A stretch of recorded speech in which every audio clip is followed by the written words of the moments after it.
So we are going to be talking today about cats and wildlife, respecting and protecting both. Our first presenter is going to be Sheila Massey. Thanks to Sadie, a kitten who changed her life, Sheila began doing TNR in 2008 in New York City. Stray cats roamed a prison, we'll call it a church, and landmark mansion. By necessity, community relations became a specialty. Sheila taught neighborhood relations and TNR training courses for the NYC Feral Cat Initiative. In 2019, Sheila founded Hard Hat Cats to find jobs for feral cats from the New York City Animal Shelter and place them with employers seeking non-toxic rodent control. The cats adapt remarkably well to breweries, shops, distilleries, and hotels, living healthy, independent lives, ignoring people and deterring rodents. Prior to becoming a cat lady, Sheila conducted fraud audits of multinational corporations in the US and abroad. Our second presenter is going to be Mike Phillips. Mike is currently president of the Urban Cat League, which he co-founded in 2003. In 2014, he was recruited to be the founding senior supervisor of the ASPCA's neonatal kitten nursery after having previously served as the veterinary technician supervisor of the ASPCA's New York City Adoption Center. In New York City and around the country, thousands have attended Mike's workshops for community cats on numerous topics, including taming feral kittens, advanced TNR trapping techniques, feral cat shelter building, TNR community relations, and bottle feeding neonatal kittens. 2010, the Humane Society Veterinary Medical Association named Mike the recipient of the award Best Friend to Feral Cats. The TNR training workshop that has been attended by over 10,000 New Yorkers was created over 20 years ago when Mike was the president of Neighborhood Cats. Though eventually also offered by the New York City Feral Cat Initiative and the ASPCA, the workshop continues to be offered regularly online by Neighborhood Cats in collaboration with the Community Cats podcast. Passing on the tools to help community cats through these workshops are Mike's greatest source of fulfillment. Simultaneously to work for cats, Mike's alter ego worked in theater as a director, choreographer, and performer for over 40 years, including 20 years at the New York City Opera. And then I will be presenting after the two of them a little bit about my experiences with cats and birds and wildlife too. So at this point, I am going to pass the mic over to Sheila. Thank you very much, guys. Thanks, Stacy. Hi, Mike. Hi, Kristen. Hi, everybody. So I'm going to talk today about urban TNR and the interactions in an urban setting between cats, wildlife, people, and rats. So I just need to move one thing on my screen. Okay, so in 2008, I started doing TNR in New York City in my neighborhood. And in the upper left-hand corner, you'll see a picture of an evangelical church, Monte Calvario, big church with a big parking lot. In the middle is a landmark mansion, the Morris Dumel Mansion, which had beautiful grounds and gardens. On the upper right-hand corner is the Edgecombe Correctional Facility, which was a New York State prison in my neighborhood. In the bottom left-hand corner is a community garden, and you see Cocoa Bean there.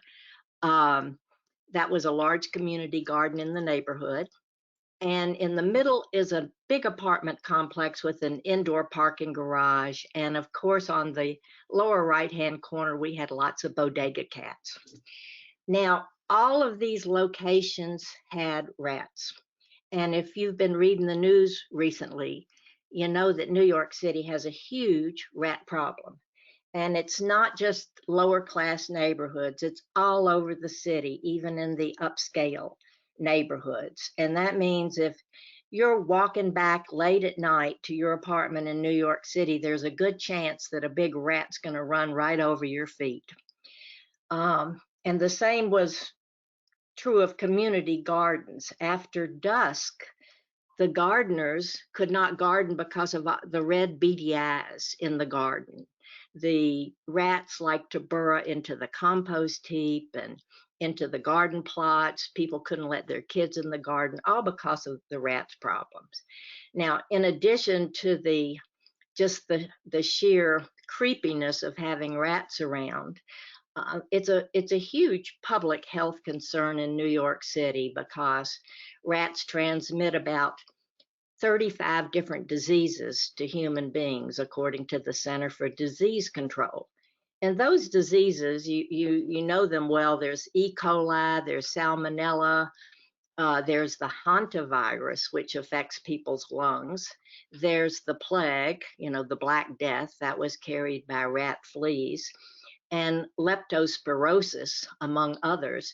And in New York City, in particularly, in 2021, there was a surge of leptospirosis cases, all due to rats. And in fact, there was even one death. So it's a huge public health concern. Therefore, the Department of Health, and this all is going to lead to why cats are good for wildlife. The Department of Health is in charge of the methodology for exterminating rats in the city. And proof positive, we know it's failing. Their methodology is to starve them out and to shut them out. And what they mean by that is starve out the rats by taking good care of your garbage. You don't put garbage bags out in the middle of the night. You don't throw your food on the street. You put things into sealed garbage containers so that the rats don't have a source of food. Shut them out means that superintendents and building managers need to seal up any cracks in their foundation and to clear away any dense vegetation, because that's where the rats are going to be. Well, 8 million people in New York City are not following those directions. Probably half of them aren't, at least. And if you walk out of your door today and you live in New York, I can almost guarantee you're going to see food on the street. So these particular preventative methods don't work. We know that. And so the Department of Health always resorts to poison, rodenticide. We have these big black bait blocks all over the city that are full of rat poison.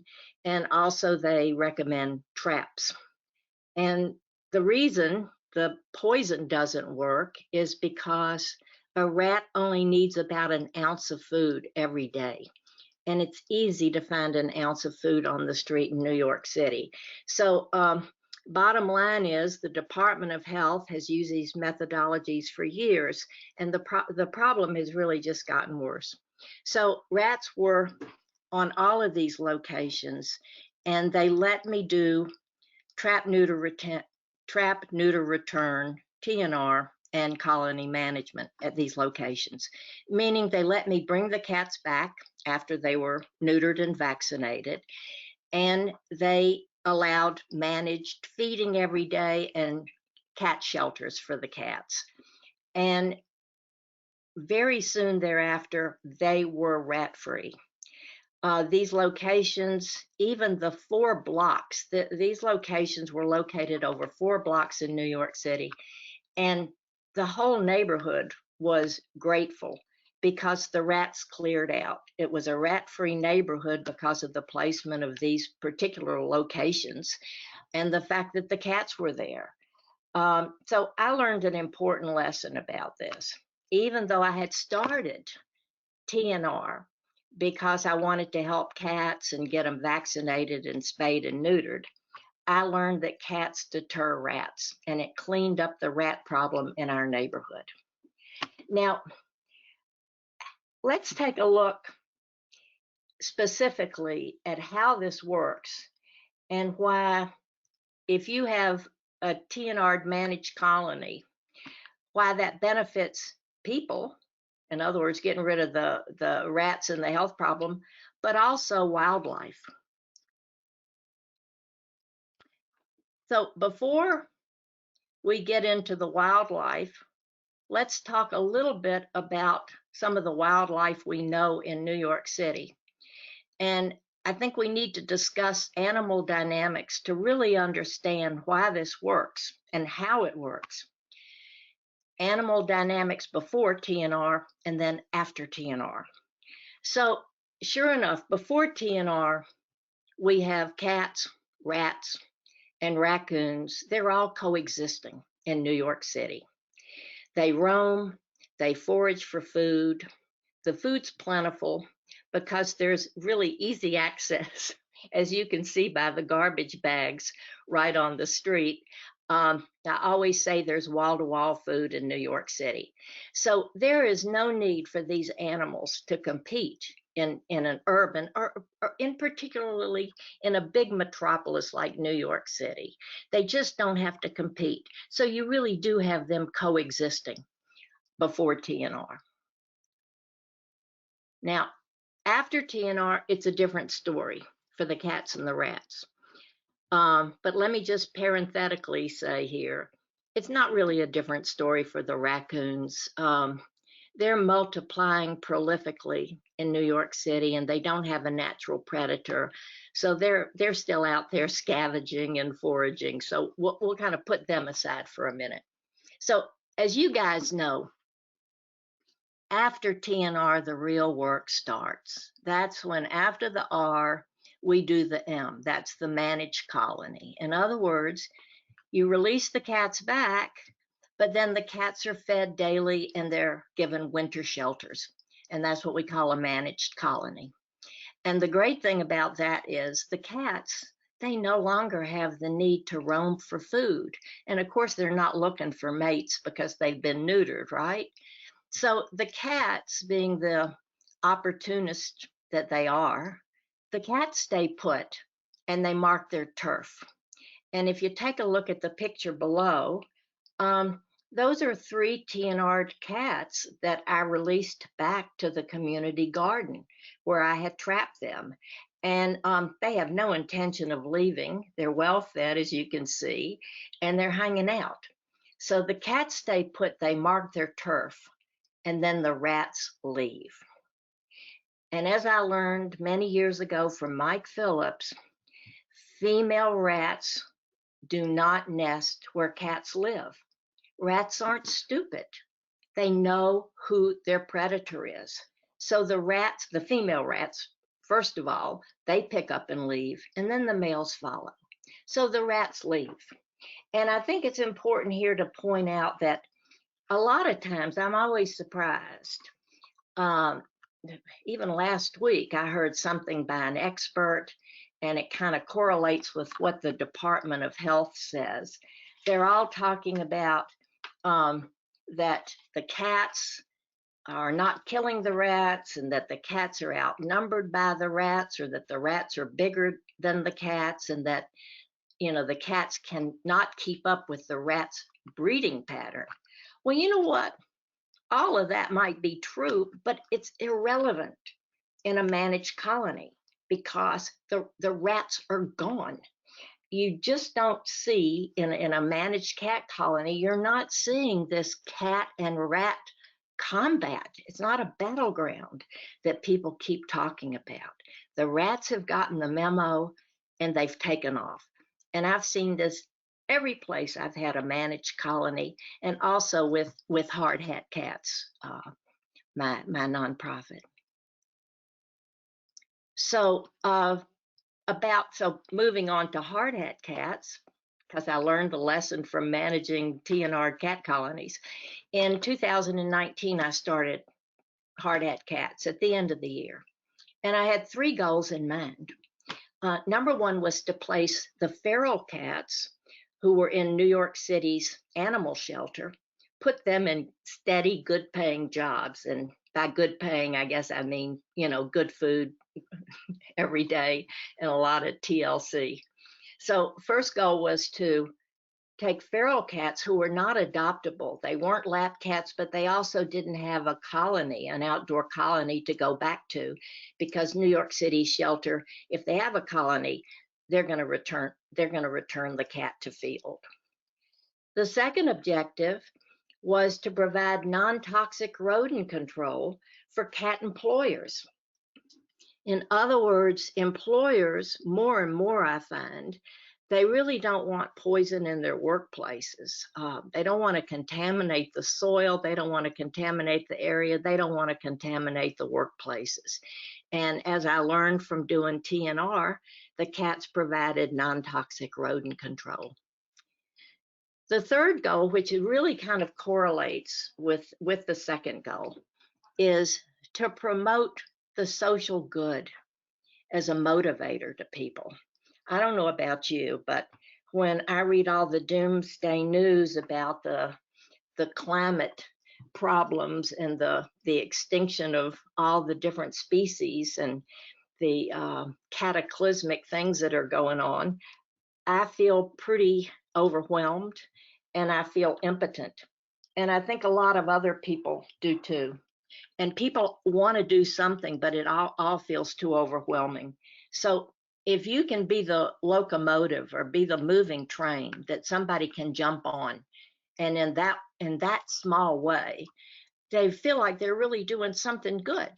And in this case, they feel like they've rescued cats from a shelter. They're keeping their workplace clean. They're using organic, sustainable solutions. They're helping the planet. And in a minute, we'll in the next slide, I'll be talking more about how this really helps wildlife too. But first, let's take a look at these hard hat cats. I want to just show you 3 of them. There are about 25 of them now, and they're working in breweries, they're working in distilleries, one hotel, a big box store, a big apartment building complex, and parks and gardens. So on your left-hand side, you see Pebbles. Now, Pebbles and Dolores, I usually adopt 2 cats to every location because they come in as feral. I mean, you can see Pebbles has kind of changed to stripes there on the left. But it's just healthier to have one of your own species. So Pebbles and Dolores came from John F. Kennedy. They are part of the JFK Cats crew. There were a bunch of cats out at JFK along the runways, and then JFK didn't want them anymore. So they didn't have a colony to go back to, but they were feral. So here's Pebbles, and he's in a Queens community garden, and I guess he's been toiling all day in that planter, and he needed a little bit of TLC. So that's Pebbles on the left. In the middle is Maud. Now, Maud and Harold got adopted to the Kings County Distillery. That's a distillery in the Brooklyn Navy Yard. And Maud came from a hoarding situation, so she was feral. And Harold was abandoned as a kitten and wild as a buck in the city shelter. But they've calmed down a lot, and they love to go on the distillery tours. I keep getting pictures of them on distillery tours where they tend to be a real crowd pleaser. So that's Maud at the distillery. And then on the right is Oreo. Oreo was actually, she seemed like a feral at the shelter because she was back at the back of her cage and she was not coming forward and people were passing her by. She was doing very poorly.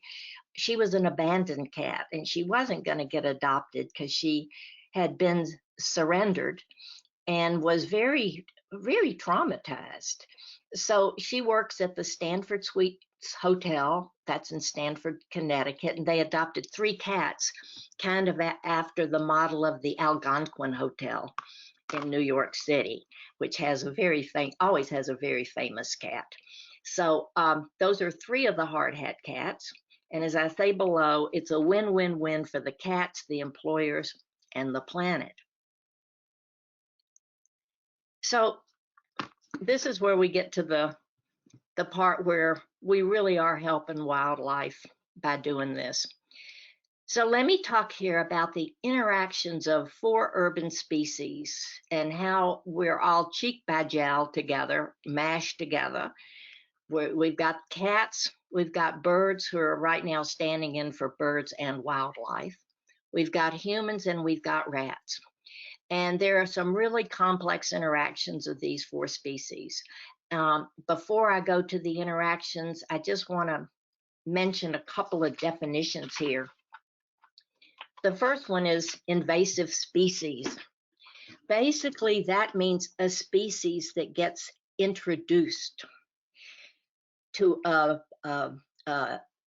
local ecosystem that has a lot of diverse species that have all evolved together. We call those native species. Like you have an area and all these species evolved together and they manage to coexist. Now you bring in a new species, you introduce a species, and that's called an invasive species. And not all invasive species are bad for the ecosystem. In fact, we have about 4,000 or 5,000, maybe more, invasive species in the US or in North America. And not all of them are harmful, but the term invasive species is used pejoratively in talking about particular species that got introduced and then they outcompete the native species for food and for nesting areas. So I think we're using invasive species in a pejorative sense. Predators eat other organisms. So that's just to clear up terms. If any, people talk about predation and predators. Well, that's eating other organisms or killing them. Invasive is outcompeting. So the first one, probably the main one in this presentation, is cats predate on rats. They kill rats, but we know this benefits human health and it benefits wildlife. Now, what do we mean by that? This is the key point here about how that benefits wildlife. Audubon, the Audubon Society, especially New York City Audubon, has a magazine called Urban Audubon. And in an issue in 2019, they had an article called Rodenticide, a clear and present danger for birds of prey. And that's because using a study by New York State, there was a New York State study over multi-years, I think over 3 years, 84% of raptor deaths in New York City were attributable to rat poison, rodenticide, 84%. In July 2022, Cornell did another study, but they were only looking at, excuse me, they were looking at red-tailed hawks, and 68% of the dead red-tailed hawks had rat poison in their system. So the Audubon Society, among other bird societies, consider rodenticide a huge problem, and the Audubon has a goal of trying to ban all rat poison in New York City parks. I'm talking about New York City Audubon. And by the way, I'm a member of New York City Audubon, so I love birds, as I'm sure you do too, as well as cats. So in 2019, they had the article, they've put out pamphlets, and while they're working proactively to get rid of rat poison in all New York City parks, which are run by the park department, so they're working with the park department, they're also trying to spread the word to the private sector. And they're using the Department of Health, unfortunately, giving everybody the Department of Health methodology, but they're putting out pamphlets saying don't use rat poison, because that rat poison, yeah, it may kill the rat, but it's also killing our birds of prey. It kills more than just the rats. So that's the significance of having non-toxic rodent control. Cats predate on birds, the second bullet point. Yes, they do. But we're talking about an urban setting. And in an urban setting, over 80% of the birds are considered to be invasive species birds. Even the Audubon has a list of, I think, 7 birds, which are considered invasive species because they're either stealing the food, they're stealing the nest, or they carry diseases. Sparrows and starlings, they push other birds out of the nest. They're fierce competitors. Pigeons carry diseases. Cats predate on wildlife. And in an urban setting, we're talking mostly squirrels. If you're in a rural countryside, cats do predate on wildlife, because that would probably mean rabbits, little chipmunks, voles, other small mammals, and more native songbirds. But in a big city, we're not seeing many of the native songbirds, and there's certainly less biodiversity in city areas in terms of mammals. Birds harm other birds. Point number 4. Now we're talking about how the invasive species that we mentioned above, the bad birds are outcompeting the native birds, or the invasive birds are outcompeting native birds. There's also a little bit of wildlife predation on cats in the city. That could be hawks, owls, but mostly raccoons that go after kittens in the city. Dogs also predate on cats, but that's not a wildlife issue. And so now we get to the last point. We get to how humans harm wildlife.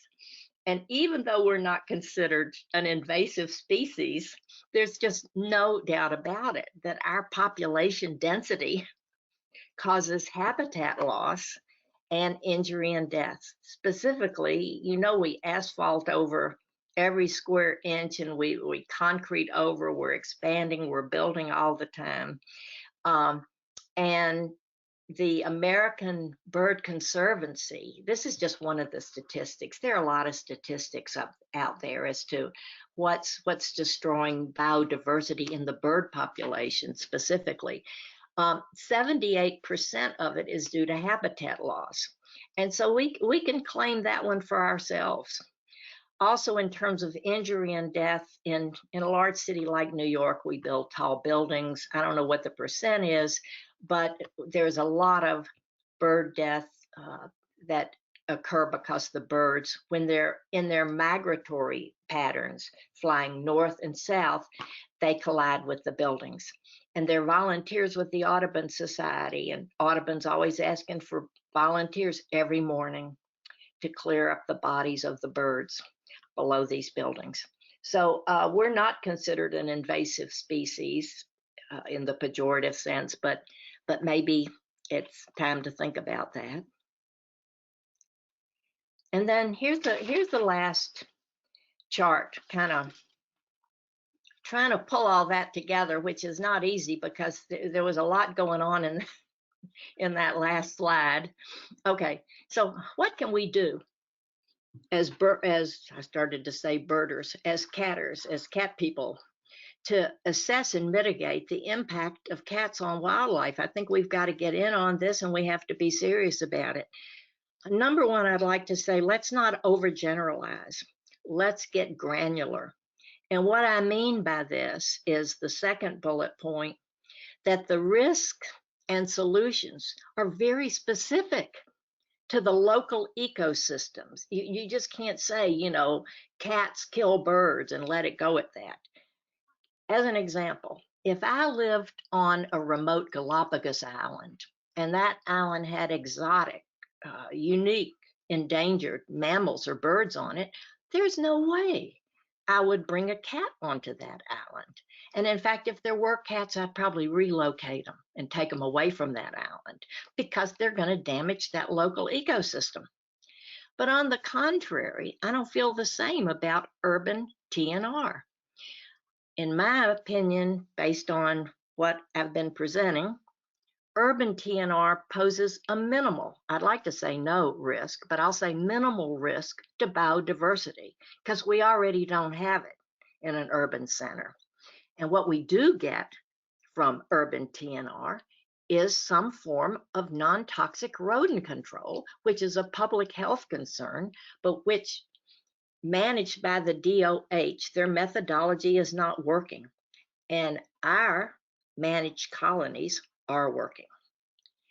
The final point, number 4, is to work with wildlife advocates and birders to keep cats out of green zones and to track predation data. Let's start getting factual here. Let's get granular about where we are, what are the species, and let's stay factual. For example, down below, ultrasonic cat repellers, talking about keeping cats out of green zones. I had an experience in a New York garden where the gardeners hated the cats. In fact, on the garden gate, it had a sign, bleep the cats.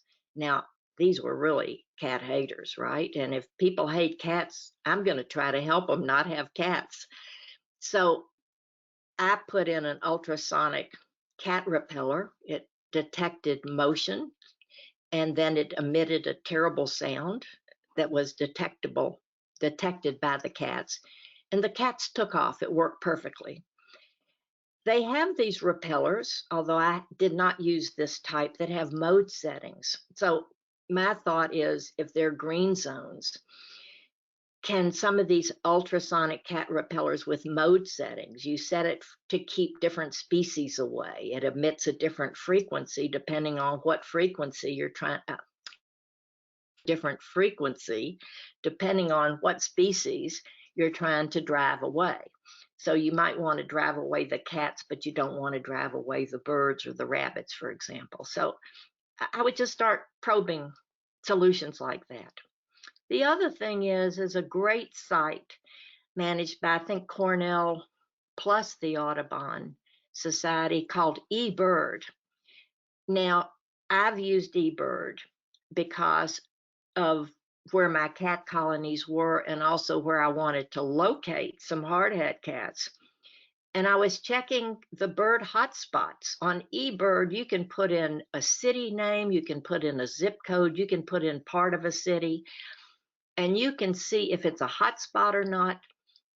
What are the bird counts? Birders are always providing this information. And what are the exact species? So at one point I was looking at the Hudson River throughway. It's a big migratory path, and I wanted to make sure that whatever cats I was going to place and where I was going to place them were not going to hurt native species that the Audubon and other bird societies want to protect. So they really give the bird count by species. And what I found that, again, 80–90% were the invasive species kind of birds. The other thing I think we should do is track bird death that are caused by the cats. I'd love to see us to require tracking per colony as part of TNR. It sounds like a big deal, but I really don't think it's going to cause a lot of work. In my experience, if you've got resident cats and you've got birds that live in an area, I'm not talking about migratory birds that don't know an area, but if you track cat death in your cat colony, I really don't think you're going to come up with a lot of data, but I'm talking about tracking it by date, type of bird, make sure it's a bird that's savaged by a cat, not a window collision death. We could start tracking that. I did that as part of my cat colony management. Also, hardhat cats employers, I also asked them to track and report data. And I want to bring up verbally, basically in 15 years of having cat colonies, outdoor cat colonies, and hardhat cats for 3 years, I know for sure of 15 bird deaths over 15 years. And one of those bird deaths was a nuthatch, and that would be considered a native species. The others were starlings and pigeons. So I think being factual is going to be really important, because right now this discussion just feeds off of raw emotion instead of facts. We've got the cat lovers and the cat haters, and everybody's presenting some hyperbolic statistic that doesn't even seem real. I think we have to stay factual, and I think we have to be responsible and own up. I'll own up to the Audubon Society about the death of birds at the hands or the paws of the cats that are either in my colony or in my working cat situations. And I think that way we can by being specific and granular and factual, I really feel like we can solve the problem in a constructive way. So that's me. That's my presentation. Thank you. Okay, Sheila, you'd think we worked on that every day for 10 months. You're a brilliant introduction. We aren't covering the same stuff, but there's a lot of overlap, which is really wonderful. And I don't know if you knew, Sheila, but yesterday Sarah Hollers did a shout out to hard hat cats in her presentation. So Wow. that was, yeah. Yes, I heard her. I love that panel. Yeah, very good. Oh, now I'm looking at myself. Let's see. Am I in the, yeah, stop sharing. Yeah, that was fine. I didn't mean to, I didn't open that, or I didn't think I did. I'm having trouble advancing my slides. Oh, there we go. So just an overview of what I'm going to try and handle. I want to show how TNR protects wildlife with gradual attrition, which is actually preferable. A lot of the points Sheila made to just removing the cats can cause a very abrupt situation, which does not benefit the wildlife frequently. And it kind of using the experience of Urban Cat League over the years and how we brought two of our largest colonies down to zero parallels our learning curve for working with wildlife. And we are going to talk about the challenges of feeding colony cats while not feeding wildlife, particularly raccoons and birds, but also talk about why you don't want wildlife eating cat food for their benefit. And then I want to talk about the indigenous feline species to North America. Domestic cats are an invasive species, but they aren't unknown. Like Europeans came to America, but they are human beings, and there were human beings here. So cats may be an invasive species, but they aren't completely out of place in the biodiversity of North America. And in the big picture, I want to show why science is showing that wildlife fares better after TNR than in most cases after eradication or relocation. When everything is carefully considered and you put all your ducks in a row, and as Sheila said, looking on a granular level with each situation and not making generalities about how we approach things, we can benefit, we can be humane, treat cats humanely, and we can also benefit wildlife. Now, I'm sure everybody here already knows all of the claims made against cats, but you'd think that every cat was the Michael Jordan, you know, superhero flying through the air, killing everything in sight. And the way Michael Jordan is an exception, those ones you see on YouTube, you know, that kill 16 birds a day are the exception, and most cats are not that genetically superior. This page probably has more print on it than any of the others, but one of the commonly cited statistics is that cats kill up to, the key is up to 22 billion animals a year. And Cat Wars, author sorry about that, Pete Mara, and it's if you wanted to track that article. But the Humane Society came right back saying that number is unknowable. And Alley Cat Alley said, well, they just cherry picked that research to reach a conclusion that they wanted to reach going in. A more measured approach, the Royal Society for the Protection of Birds, who are very anti-cat and very pro-bird. They're not like they're, you know, open-minded, but they strongly and sincerely feel that TNR is not an effective mechanism for removal of a non-native species, invasive species, when a rapid response to a conservation issue is required. That means you've got an endangered species that's threatened. They think you should quickly remove the cats by any means, if that's eradication or relocation. That's their honest take. However, cat advocacy groups most acknowledge that the cats can have a negative impact on their surroundings. They can be predators, but they also say that eradication programs have unintended consequences and may not be particularly effective in the first place. increasingly they're pushing against the notion that cats are the destructive force to blame for declining biodiversity. And they're suggesting that a more studied and scientific approach should be used, if not the humane one. If you're not going to be humane, at least be scientific in your approach. And that is, they're talking about encroachment on habitats, development, climate change, all those things that Sheila was talking about.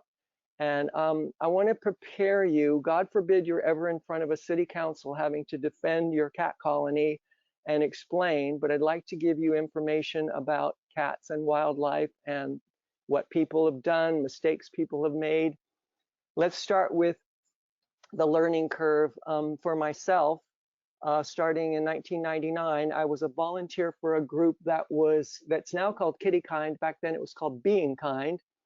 I knew nothing about cats on the streets in New York City. I live on the 42nd floor of a building, and I just never saw cats because, of course, they're stealth, they hide. So I was asked to come up and, can you help us with these 75 cats on the inner block? And I went, what? What do you mean they're cats living down on the street level?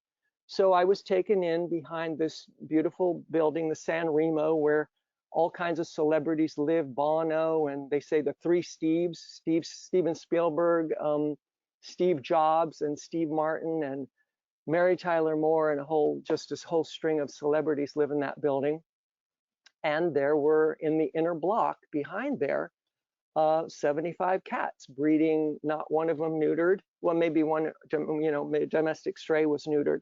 But we had a steep learning curve, which taught me, later on, I realized I was doing the slow course. Sheila teaches a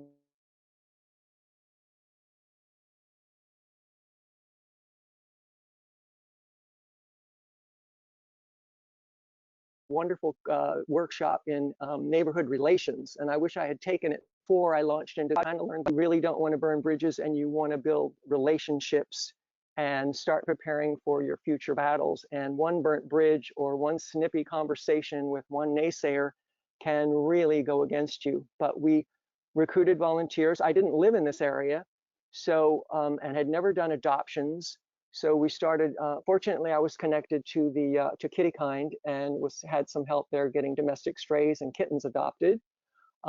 We tried to get to 100% TNR as soon as possible. We realized the importance of that.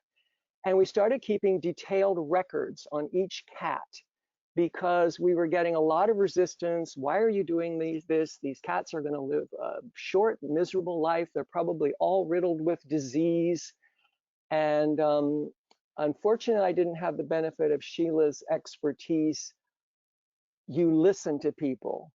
You don't get up on a soapbox, tell them they're stupid, they're not educated, they don't know what they're doing. Listen to their concerns, and it really helped. And over 17 years, we were able to bring this colony down to 0. And before I go any farther, I just have to say that a lot of this beginning in the path of Urban Cat League is actually my path with Being Kind, Being Kind and Neighborhood Cats. When I was confronted with this situation, someone said, you need to call Alley Cat Allies. So I called this number that I was given, and a woman answered the phone. Hi, Alley Cat Allies, this is Becky Robinson. Well, for those of you know, I don't imagine Becky Robinson's still answering the phone. She's the founder and she's the executive director, and I think it's probably been a long time since she answered the phone. But I said, I understand there's something called Trap-Neuter-Return, but I haven't got a clue. She said, well, there's a group that just got founded in New York City. Let me give you the phone number. They just came off a big project that they did at Tavern on the Green in Central Park, and I'm sure they'll be willing to help you. So I called Ruth Sharp, who was one of the founders of Neighborhood Cats. She said, I'd be happy to teach you traps. My colleague Brian Cordes has traps, and Brian brought traps from off the roof of his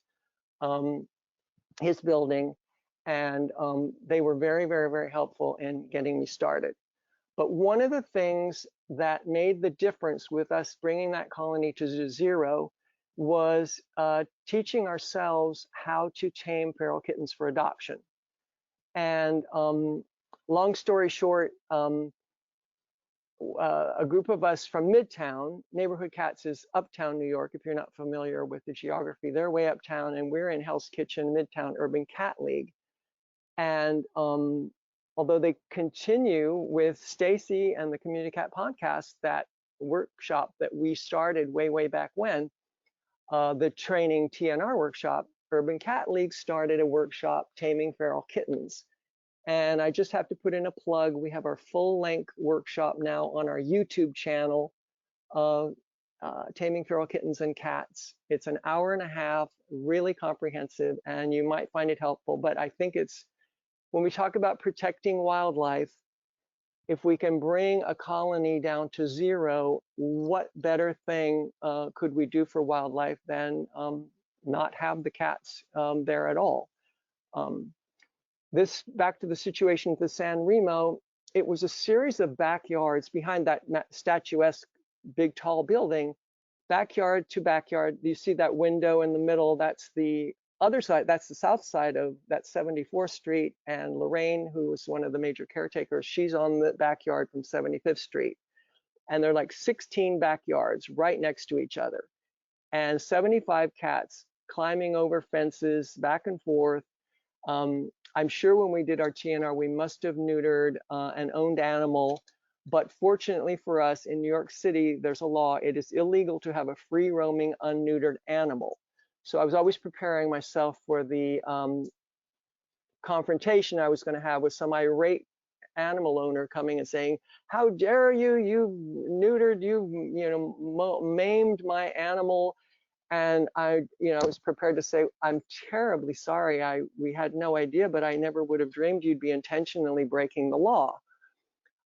Fortunately, I never had to have that conversation. As the cats got older and older, jump forward to 15 years, we had, 15, 16-year-old geriatric feral cats. And we managed to, we were so afraid they'd get stranded in one of these backyards that we brought them to one of the larger backyards. A very nice woman on the block, again, back to the community relations and how you need to build a network and not burn any bridges. This woman, who hadn't been particularly helpful at any point in the process, one day she told Lorraine, "Well, I have a basement that's empty and there's a window. I'd be happy to let the cats come down in there in the winter and feed." So we put the feeding station in her backyard, and we started bringing the older cats, and they just stopped leaving that backyard. And through this, we removed the grating, and down into the basement, we built this large pen. You see the white arrow goes up into the ceiling where that grating was. We hadn't finished the pen. This is the only picture I could find, but we had nice beds and places for them. It was cool in the summer, warm in the winter. But this was a really excellent way that we learned. And also back to Liz and Stella yesterday were talking about hoarding, and they were talking about how you really have to very, very carefully build the trust of people and hoarders especially. And I would say it's exactly the same thing with the cat haters or people that, they're on the fence or not. You have to very carefully take care of that relationship, because they may change. People do change their minds, and it's a really slow process sometimes. So yesterday, Brian showed that picture of the workshop that we started at the ASPCA, and I went back last night, and we have a timeline of the history of TNR in New York City. It goes all the way back to 1976. And I knew this picture was in there somewhere, but those relationships that we built, Ruth and Brian and I took it upon ourselves to meet with every single person in New York. We met Jody Jones, who's now a heavy hitter in animal work. She was at Animal Care and Control of New York City. Steve Musso and Gail Buckwald of the ASPCA, Sandra Pay of the Humane Society, And I must say that building of that relationship, build and build. Now to get to wildlife, a thing with wildlife, Brian and I, there was a new guy at Animal Care and Control came in. His name was Ed Boakes. He was from Maricopa County. And in Maricopa County, he was really big on TNR. And we got a meeting with him to see if he could get NYCHA, the New York City Housing Authority, to allow TNR in NYCHA facilities, because there was a huge overrun. Most of the housing authority buildings, they call them the projects, they don't call them that anymore, were overrun with feral cats. And we had started a project in Marble Hill, and we're doing TNR with all the cats. And Ed said, okay, I'm going to get a meeting with NYCHA. You guys going to come along. And the head of NYCHA says, yes, it's a done deal. I'll sign off on it. I'll say it's okay. So we're on our way to this meeting. And oh, a little footnote, up until now, all of this trapping, we didn't have cell phones, we didn't have the internet, we didn't have social media. So if you found yourself over a fence in the middle of a backyard trapping a cat and you were missing a can opener, or you forgot the tuna or whatever it was, you couldn't call anybody, you couldn't call for help. But one of my first memories of somebody having a cell phone, Brian had a cell phone. And we got a phone call from Ed Boakes, and he said, guys, got some bad news. I've just been told by one of our board members of the Animal Care and Control that I am not allowed to go to this meeting. He's on the board of the Audubon Society. He's staunchly against TNR, and he has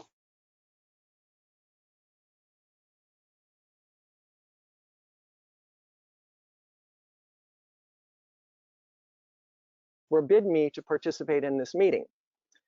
But he said, go to the meeting and I will call and say, oh, I'm terribly sorry. I have a conflict. I can't meet with you. But don't say anything about, I won't say anything about the Audubon Society. So we went ahead, we had this meeting, it went extremely well. And for a very brief period in time, the New York Housing Authority had approved TNR in all of the NYCHA buildings. Now that was rescinded shortly thereafter, and to this day, we still have problems with that. But that's just a little footnote about relationships. And then the next experience, still with neighborhood cats. I was briefly president of neighborhood cats, and at the time we started in Riverside Park, a huge TNR colony, which of course wildlife there, they were very concerned about the wildlife and the impact. But if you don't know, New York City, each parks department is autonomous with regard to their TNR policy. They can approve it or not. It's not approved at all in Central Park, but the director of the Riverside Park, they had a large feral cat colony. It was in a condemned washroom up near Grant's tomb. And one of the employees was Gisela, was feeding cats out of that public washroom. And we were asked to come in and do TNR. The ASPCA brought the mobile van there. I think we did 27, or I think Brian had caught the 28th cat as they were still doing the surgery. And that worked extremely well. And again, gave us one more, feather in the cap, or whatever you want, for negotiating. And then we were able to further down in the tennis courts, later on when Urban Cat League, a group of us broke off and founded Urban Cat League, we supplied 3 cats to the tennis courts. They had a terrible rodent problem. That worked really well. I'm just talking about these relationships. Flash forward 10 years later, I went with Jane Hoffman, the director of the Mayor's Alliance for New York City's Animals. Prospect Park had a feral cat colony. They weren't quite sure what to do. Jane and I went out and met with them at this beautiful building, the Litchfield Villa in Prospect Park, and the feral cat colony was right there near the villa. The guy wasn't sure. I really don't know. We said, well, what can we put you in touch with the Riverside Park director? And they spoke, boom. slam dunk. He was convinced. And then this story goes further later on when we get to the Javits Center. I'll tell you how these relationships last years and years and years. But whenever you're talking to someone in a park, for instance, somebody that's worried, and what are these cats doing here? They don't belong here. Just try and emphasize, I learned this all from Sheila, emphasize the shared goals. Well, we both value wildlife, and we both want as few cats as possible living outdoors. Sometimes people imagine that we just love to see the cats wandering in the street. We think it's so, so picturesque and wonderful. They don't understand that we're trying to reduce sometimes you just have to say the basics, which totally is misunderstood. We are trying to reduce the numbers through spay and neuter. And then if the cats aren't reproducing, blah, blah, blah. But you want to work toward, don't respond, don't take the bait when they try and say something really inflammatory. Try and find something you can agree on. And I always like to try and bring prevention into the conversation. It's like, how do we prevent unneutered cats from hitting the streets? We need education. We need more availability for spay and neuter for these people. And I don't like the word rescuers. Brian used to always, he's the first one I heard say, why are you calling us rescuers? We're not rescuers. We're not bringing these cats in for adoption. I don't know what we are, TNR practitioners. There's got to be another word. But even to this day at the ASPCA, to use the spay neuter clinic for TNR, you have to sign the rescuers agreement. Anyway, I'll drop that. Then, of course, we can also talk to them, someone, if you're having trouble finding some common ground to talk about, it's like, well, how could we get a public service announcement to encourage people not to dump their animals or to let them know where they could get their animals spayed and neutered? Next, TNR groups, Urban Cat League, being in an urban setting, we don't have a lot of wildlife groups. We have the parks department, and they have their resident experts, but there aren't a lot of wildlife groups in an urban setting. So we would get called in to help rescue wildlife. We were called in one time in Central Park at the Hewlett Bird Sanctuary. Some cat had gotten in there, and they were crazy to get him out of there, but didn't have a trap. We went in and trapped the cat for them and placed it in our sanctuary, which I'll get to next. We ended up with having to have a sanctuary because we were collecting more and more of these cats that had no colony. We didn't know they were individuals. They would come out of basements of stores. They were feral cats living in the basement of a bodega or something like that, but we didn't know where to put them back and didn't necessarily want to put them back in a basement if the person wasn't reputable, but we didn't really have to make that decision because we had no idea where they came from. And many of our volunteers have taken injured birds to the Wild Fund, not birds that they pulled out of the jaws of a cat, but birds that hit buildings. They were found on the sidewalk with a broken wing, different situations. And again, relationships. We took animals to the Wild Bird Fund, and Karen Heidgard, who was one of the founders of the Wild Bird Fund, also ran a veterinary practice on the Upper West Side, Animal General. She's no longer with Animal General, she's with Brilliant. But they were very feral friendly. We could bring cats to them in traps for spay neuter. She gave us a really good discount, and we had a real champion of our group, and we got lots of spay neuter at a reduced price because we all had jobs. We couldn't go out to the free clinic in Glendale and Queens at 7 a.m. and then go pack and pick the cats up at rush hour. We really relied on relationship with private vets for discounted. We could work our job and we were paying for it. Actually, we had some donations and things. But and then this little opossum, probably in the middle of the night, wandered out of Central Park and went. That's Central Park South is 58th Street, and he was 59th. He was all the way down on 57th Street, 3 blocks away in the entry of a high rise. And we were called in to trap this guy. And then we took him to the Wild Bird Fund, where they also will take wildlife for rehabilitation. So all of these relationships became so helpful. So back to this idea of a sanctuary. We were getting all these cats with nowhere to go. And on a handshake deal, we had a vacant lot in New York City, right there by the Empire State Building and the Lincoln Tunnel. And we were able to place some of these cats that had no colony. We had nowhere to take care of them outdoors. And this was our first opportunity to observe the predatory behaviors of a well-fed and neutered cat, a TNR cat, if you will. We didn't have a roof. We had a 10-foot cyclone fence, and you see that deer netting at the top in front of the Empire State Building. It's actually slanted in, so an outdoor cat could climb out and jump into the sanctuary, but the cats inside could not get out. And for 10 years, we had that sanctuary.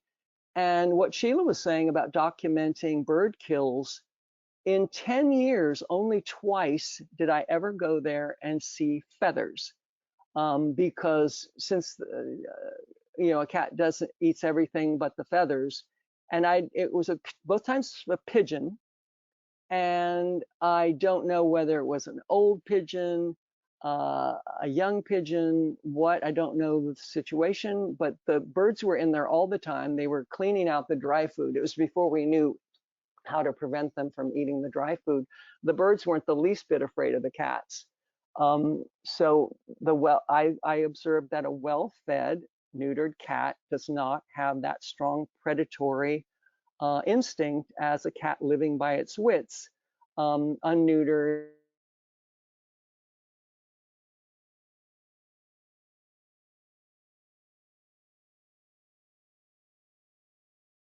And out on the street, not knowing where its next meal is going to come from.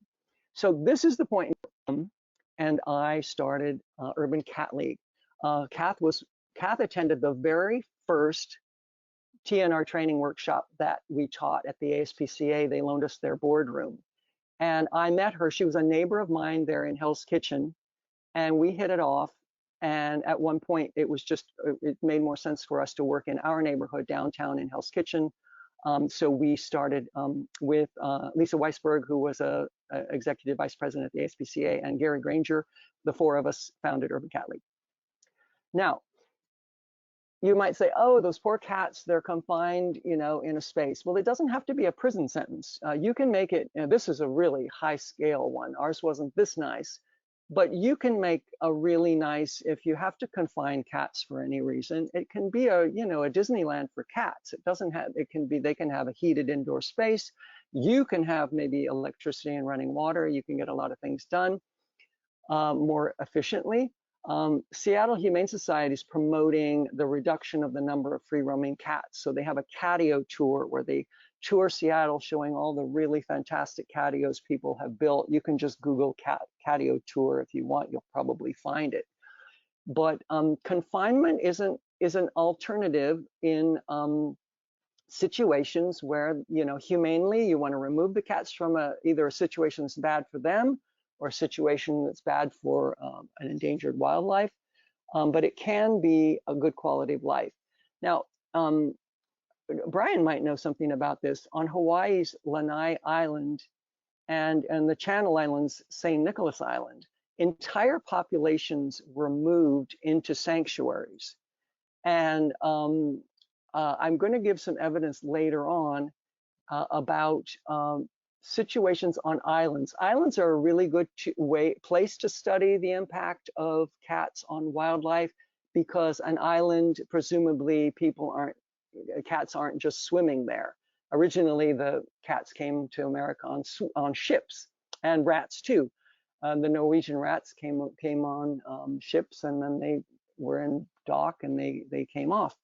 But I'm going to show some studies where eradication or even humane removal of the cats to sanctuaries doesn't always work the way it's planned. TNR is shown to sometimes benefit wildlife more than eradication or relocation. Now, this is something a lot of people, you might want to help them to understand how TNR works. See, you start neutering cats and you're working toward 100% spay neuter. But while you're getting there, you're already getting results because Mother Nature doesn't know what percentage of the population you have neutered. So the food source remains the same. So as you're working your way through with TNR, the size of the litters remains the same. If there's enough food and the cats that are breeding seem to be having 4 or 5 kittens, that will stay the same. But if you remove the cats or you eradicate the cats and you only get half of them or 70% of them, the food supply is the same as what it was, presumably if they're in a situation where they're living on rodents or the birds or whatever. So Mother Nature says, oh, wow, you're getting quite plump. You've got a lot of food here. Well, let's give you 6 kittens in this, or let's give you 8 kittens in this litter. The litters will increase in size immediately, and you may soon be back to just as many cats as there were before. If you get to 100% spay neuter without removing any cats or killing any cats, there will start to be an attrition of the cat population over time, and any imbalance or any vulnerable species, it'll slowly stable without the dramatic shift of, removing a huge element of the biodiversity. And that's what happens with eradication or relocation of the cat population. With TNR, there's a slow transition and it curbs another predator from swooping in.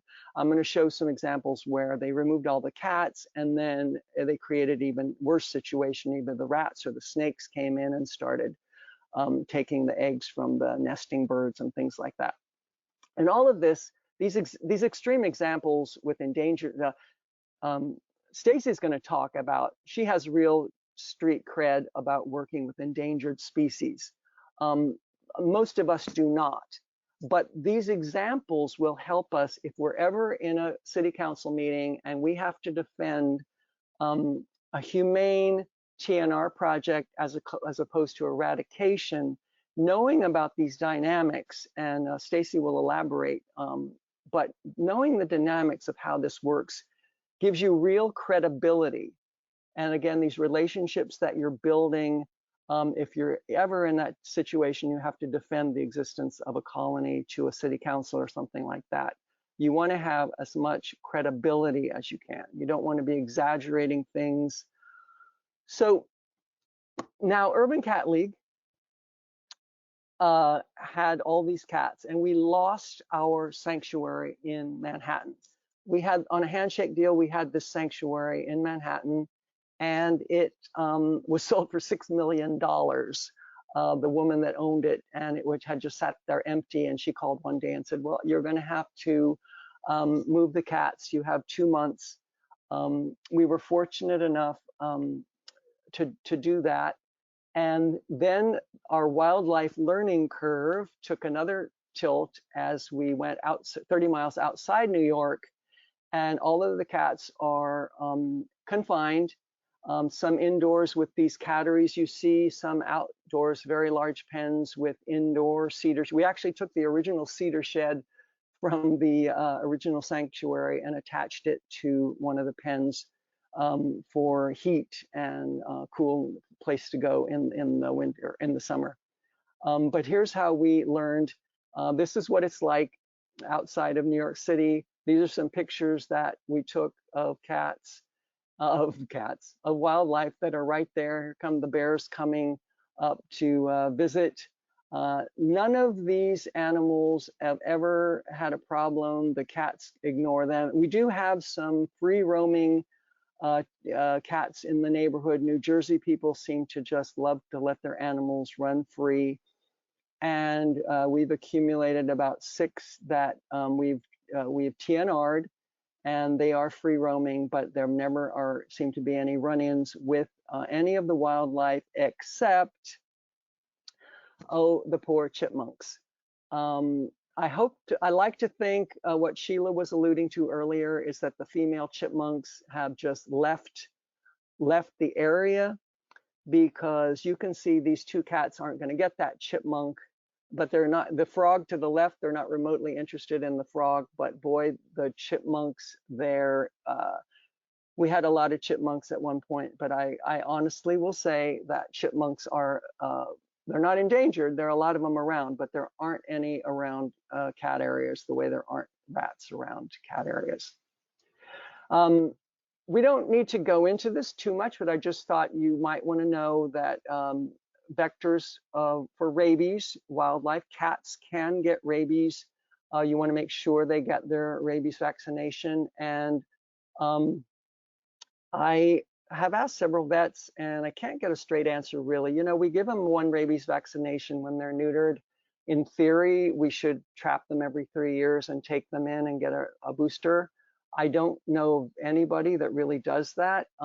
We try to do it whenever we do take a cat in. We make sure it gets a booster for rabies. And our dear sweet opossums, they are immune, and they're really wonderful animals. They're immune to rabies, and they eat slugs and snails, especially right around your, don't try and chase the opossums away from your cat's feeding station if you have a slug problem, because they eat slugs. So they'll come at night and clean up your slugs. This is our nightmare, is when you arrive one day at the feeding station, and those are little tiny raccoons. They look pretty big in that picture, but they're little, like 3-4 pound raccoons, and there were 8 of them. I showed up one day at the Hudson Rail Yards feeding station, and the one on the right is that pen where the cats were looking at that chipmunk. He covered every square inch of that pen trying to find a way to get in a breach in there to get to the food. You don't want to feed, you don't want the wildlife to be getting at the cat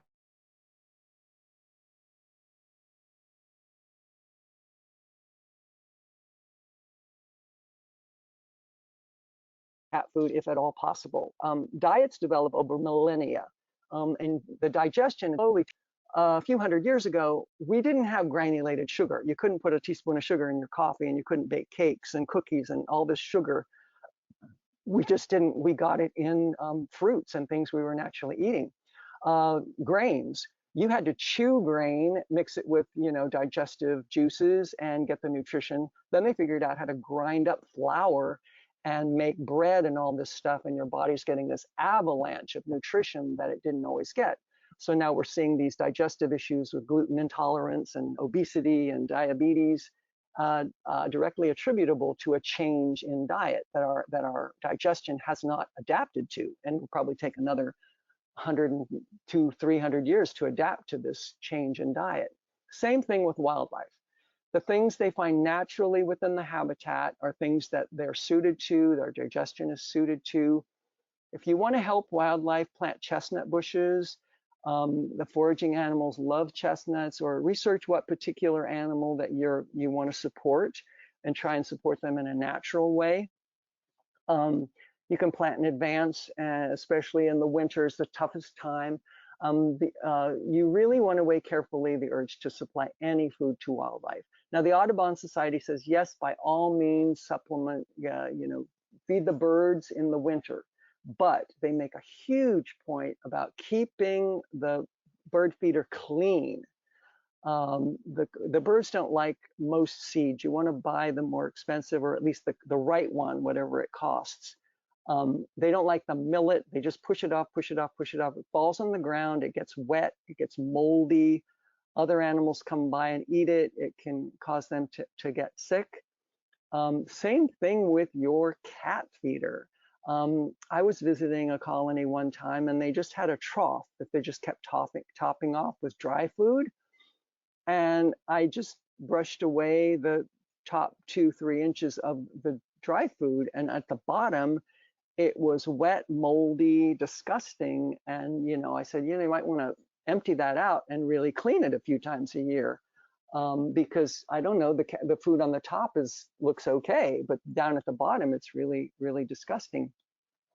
And one thing to note about foraging animals, the raccoons, the opossums, the turkey vultures, they may have a digestion that allows them to eat, you know, garbage, carrion, anything, this and that. It's probably not as big a danger to them as it is to the other wildlife. But the raccoons, we're going to talk about in detail. But if you have deer coming through, you know that corn that they sell in the feed stores, that was marketed, that's for hunters to draw deer out in the winter so they can shoot them. It's not their natural food. In fact, if you want to go online and read about the digestion of a deer, it actually really, the lactose, it really screws them up and they can get very, very dehydrated by eating corn. So don't think you're doing deer a favor by feeding them in the winter these huge buckets of corn and stuff, because that is not the right nutrition for them. Also, if you feed them in the same spot every day, if you have wildlife coming every day in the same spot, well, they're not like cats. They don't go off and defecate in privacy. The deer, for example, will just defecate right there.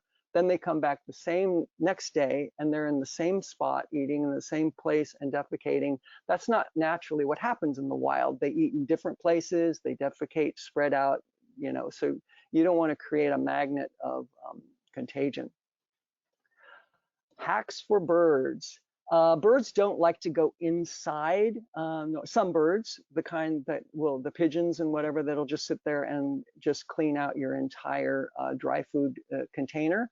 So here's a couple of options. The simplest one just is a storage bin with a hole in it. And the one on the right, I don't know if you can see visually, it's up off the ground. The cat goes in underneath, comes up and onto a platform, and then the lid goes down. This is a fancy one. What I was looking for was a model that was that Indy Farrell used to sell. I used to love it and use it as a cat feeder. The food was up off the ground and it was enclosed, and the cats really liked it. But this is the design, but I couldn't find the Indy Farrell one. Turkey vultures. A cute pair show up one day and maybe the next day, and then a week later you got, you know, 60 turkey vultures up in the trees ready to raid the cat food. One thing I've noticed, they don't mind reaching in the other bird-proof things, and they'll just pull it out with their beak. They can just pick it up with their beak and flip it over, like the one on the right. He's flipped over that orange tray. Cats will play with them, chase them. They don't really bother each other, but the turkey vultures, that if I push those dishes another 1.5 feet in under that little car, they do not like to go in under. And you can sometimes feed the cats if you create a low space. Cats don't mind crawling in under there. Tips not to feed raccoons. If you don't already have a problem with raccoons, but you know there are raccoons in the area, stay ahead of the curve, because the worst thing in the world, raccoons, they just totally trash your feeding station. The water is filthy, every bowl is turned upside down, they drag bowls down the hillside, you know, they fight with each other. Raccoons are nocturnal. If you remove the food at dusk, they'll come out and there won't be any food. So they won't be anticipating finding food. They'll come by the feeding station and then they'll just move on. But if the cats don't finish the food and after dusk they come out and they regularly have a chance to clean out the bowls, they will be coming every single night. And if sometime you just say, okay, we're going to cut back so the raccoons don't have food at night, they'll just start coming out earlier and earlier, because they're going to think, well, I'm not going to miss a meal. Why are you depriving me? So they'll come out in daylight. Normally you don't see raccoons in daylight unless they're like making sure they get a meal or they've been trained. You kind of trained them to expect food. Lactating raccoons often come out in daylight because they're ravenously hungry because they're nursing. And that's the only time I've really seen a raccoon like bark or like move in and compete with a cat to get at a dish. Their raccoons are very surly to each other, and they're very competitive, and they'll bite and fight and over food, but they normally will defer to the cats. And there's rarely, I've never seen, I'm sure there are a million YouTube videos, but in my experience, I've never seen a cat and a raccoon going at it. They usually get along very peacefully, but boy, do they make a mess of the feeding stations. So you really want to try and avoid that if you can. There are raccoon-proof feeders, and you can buy them now commercially. These were handmade. You see the cat on the right sitting on that. You have a platform, and the cat can easily jump up to that platform for feeding. But the raccoon with their little short legs, they cannot make it up there. And the key element is that aluminum shiny baffle goes around the bottom of the feeder of the platform. The raccoon climbs up that post, and they can't get past that baffle. The baffle is chimney flashing. We sell it at Home Depot, and it's really light and flimsy, but the raccoon cannot get up there. The one on the left you see does not have it, so that the raccoon, that was a gift we made to Industry City, a place in Brooklyn, and they were supposed to finish it, but they didn't finish it. And both of these are placed badly because raccoons can't jump, but they can fly. The raccoons climb up the fence, and then they jump down on top of the feeder, and then they're in. One of the benefits of the neighborhood cats feral cat trap, back in the beginning when we started trapping cats, we had to use raccoon traps, and raccoons with their little short legs, they only have these little short trip plates because they couldn't get to the food without stepping on the trip plate. But we soon realized that a cat with their long legs could crane their neck over, eat the bait, and never step on the trip plate. So that's another, it required, thank you Neighborhood Cats for designing, we used to have to tape cardboard onto the trip plate to make it bigger. This guy I discovered on YouTube.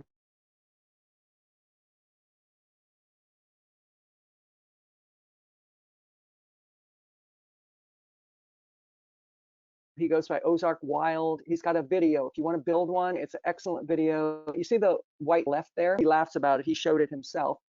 It's too close to the railing. He had to turn it away and move it 6 feet away from that railing because he's got a video showing the raccoon jumping from the railing into the cat feeder. And then on the right, you can see the raccoon stymied. He can't figure out how to get from the post past that that chimney flashing to get up onto the so Ozark Wild on YouTube. He has his own YouTube channel. If you're out in the dirt, the previous ones we showed are on platform, platform base. They sell this stake at Home Depot. You just drive it into the ground. It supports a 4x4. You can build the platform. You can do everything the same.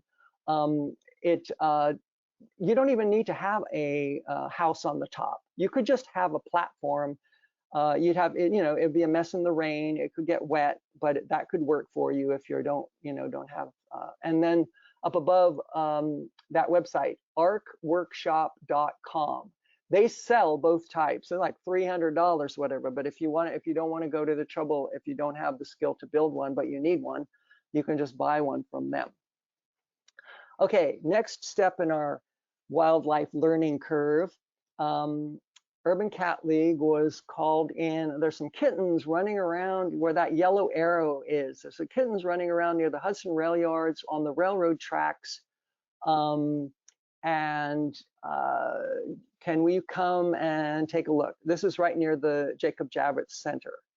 And this was our second colony that we brought down to 0, right on the railroad tracks. So we came looking for these kittens, and what did we find? This huge garbage junk heap right on the railroad tracks. I put these little inserts because you can't even find the cats in that huge mess of junk. So the white arrow in the top left, there was a carriage horse stable there on 37th Street, still there to this day. They still say they don't have cats, and yet they had the Adam and Eve cat, and the overflow was just, there was no food they weren't feeding them. They had a few mice, so the overflow just kept coming out of the carriage horse stable, going down onto the railroad tracks, and that yellow arrow points to the previous picture that you saw. And then this is not Adam and Eve, this is Buddy and Ula, but they lived there for 14 years until we brought them to the Urban Cat League rural retirement community. In this part of town, invariably cats move to the railroad tracks. If they get lost, displaced, they just start moving west, west, west. If they're heading west looking for somewhere, they find the railroad tracks, they go down, and they have safety up in under the streets because the streets have overpasses over the railroad tracks. And this was on the left, 2010. We had finally gotten to 100% spay-neuter. Everything was under control.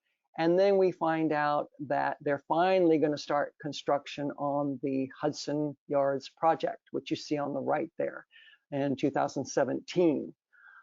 We went to the very first meeting 10 years earlier when they said they were going to build this. And we said, you know, there's a feral cat colony there, and fortunately we had learned to keep records, vet records, and show all the work we had done. By this time I had reined in my my attitude, and I learned that, you know, relationships were really important, and to be civil and not be feeling entitled or have an attitude. And we presented a really good case for these cats. We had all the records, and they said, oh, by all means, we would love to keep the cat colony, because they knew that everywhere else where there wasn't the cat colony, they had a huge rodent problem.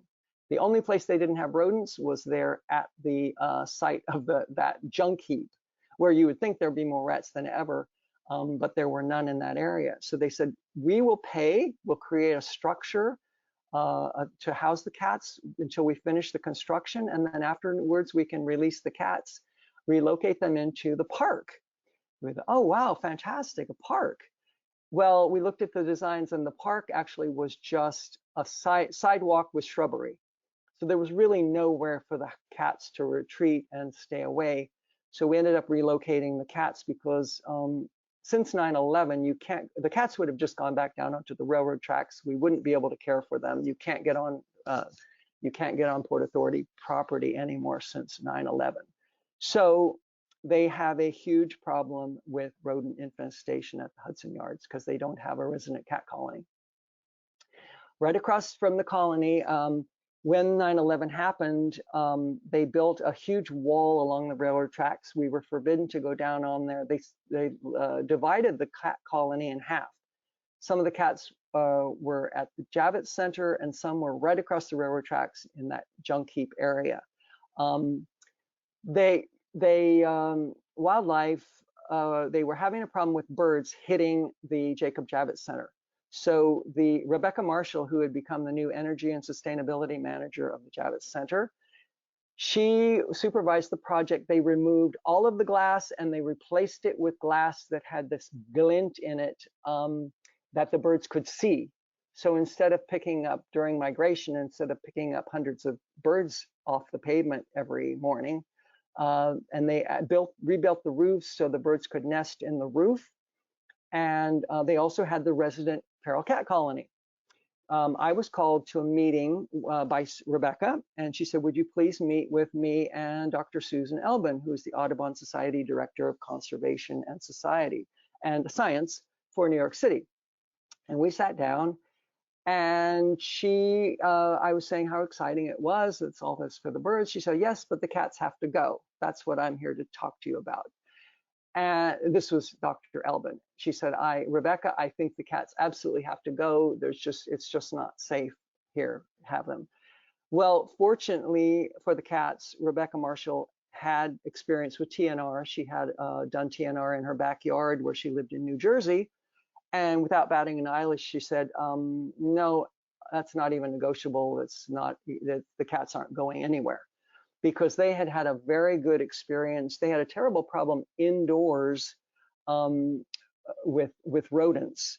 And when they built that wall and the large number of the colony was right around the Javits Center, they had been using glue traps and everything they could think of. They actually wanted to bring cats inside the building. And I said, I don't think that's a good idea. They're going to get closed in one area. We won't know where they are. They'll be in a closet. Let's keep them on the outside. And so we found over a year, all of the rodents in the inside of the building disappeared. It completely solved their indoor rodent problem by having cats on the perimeter. So that was a really, oh, and I did say to Dr. Elbit, and I said, Doctor, in your statistics and your studies of feral cats, do you make a distinction between an unneutered cat hunting and taking care of itself in the wild, a domestic, feline, but unneutered, and do you make a distinction between that and a neutered, well-fed community cat part of a colony? And she said, oh, there's absolutely no difference. And I said, well, I guess we'll have to agree to disagree on that, but I really strongly suggest that you start taking that into the equation, because I see a huge difference in predatory behavior of a well-fed TNR cat. I just was walking down the street last week, or I guess a couple of weeks ago, it was in December. The Christian Science Monitor Weekly had a full article, collisions with birds kill as many as 1 billion birds a year in the US, what's being done to prevent them. And all the Alley-Cat Allies, Corinne Julian, leading biologists, climate scientists, and environmental watchdogs agree that climate change, habit destruction, and development are the leading causes of species loss. Attempting to pin the blame on cats conveniently ignores the reality that the solutions to species loss are squarely in our hands. So poor architectural design can be huge. Not to forget the huge elephant in the room. It's humans that are releasing the unneutered cats outdoors. It's humans. The cat, we think of the cats as the problem, but the problem is the humans.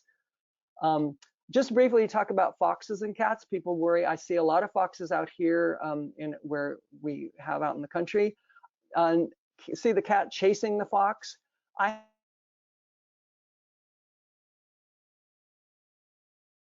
had to search really hard to find a picture of I found a really bad picture of a fox chasing a cat. But as you see, birds, you see the one on the left is lifting a fox off the ground, and the one on the right is lifting a cat off the ground.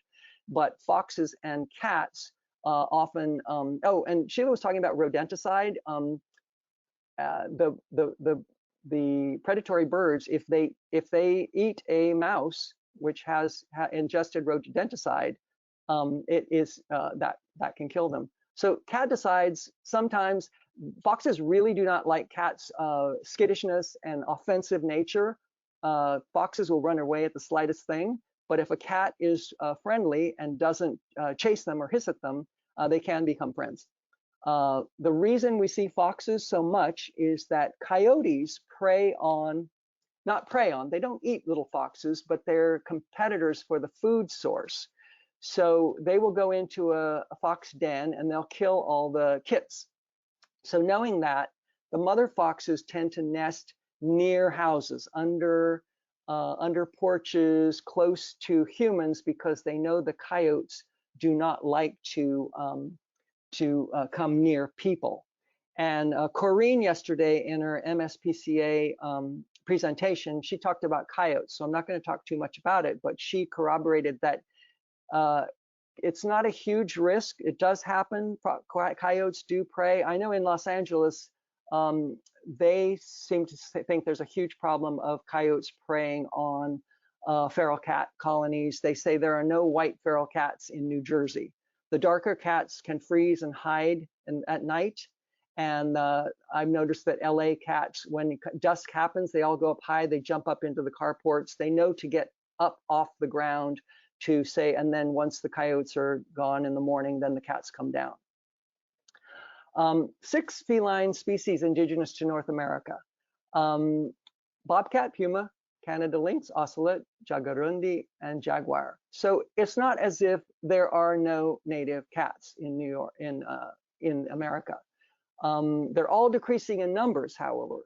So where we have now cats being part of the biodiversity, where they're being called an invasive species, It's not that there weren't cats here ever before.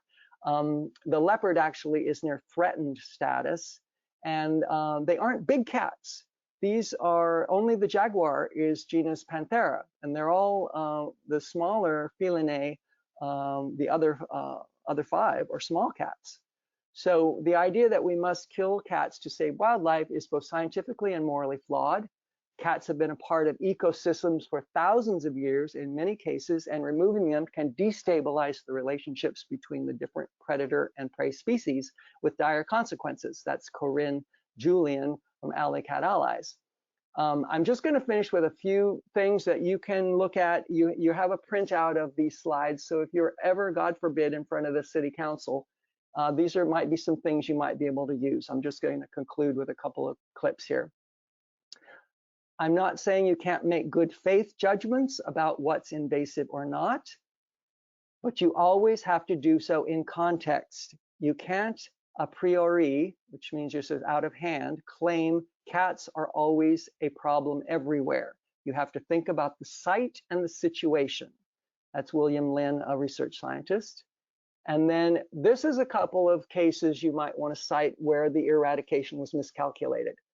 In Golden State Park, they removed all the cats. And after they removed all the cats because the grouse weren't reproducing, they realized it was the landscapers had removed the grouse's preferred nesting shrubbery. And that was why there were no more grouse. Off the coast of Mexico on Isla Isabel, they got rid of all the cats. And then the rats became the threat.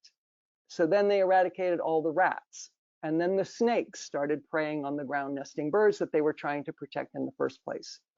And I'm talking about these islands because they're really good there's really good controls on an island.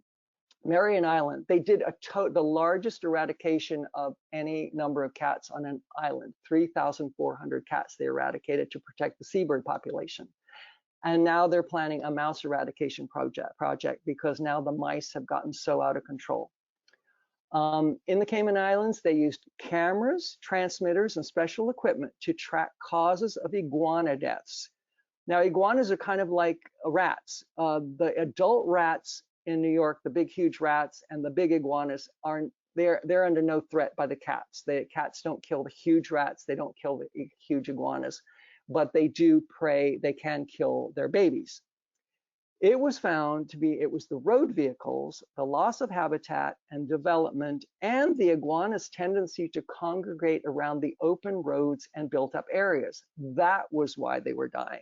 And yet they still went ahead with the eradication.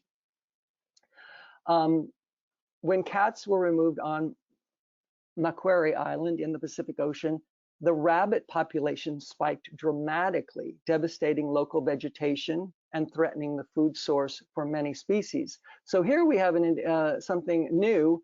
It's not just animals. It's sometimes you can destroy the food source indirectly by removing the cats. And then many, many species suffer. So you have to, if you're going to do this culling, it's pretty much doomed to failure. In certain circumstances, culling can be an effective tool to urgently prevent critical biodiversity loss as a more permanent solution. We saw that earlier from the RSPB. But unless you're committed to culling in perpetuity, it's a fool's errand. You have to constantly remove 70% of the cats from the landscape in order to reduce their population. And the reason for that is cats can have multiple litters over the years. So this isn't just an annual cull, so to speak. It's this constant process. It has to be very, very large numbers of cats. And if you are an invasive species, because they do damage, there's no more invasive species than us in the world. Sheila alluded to that earlier, and that's William Lynn.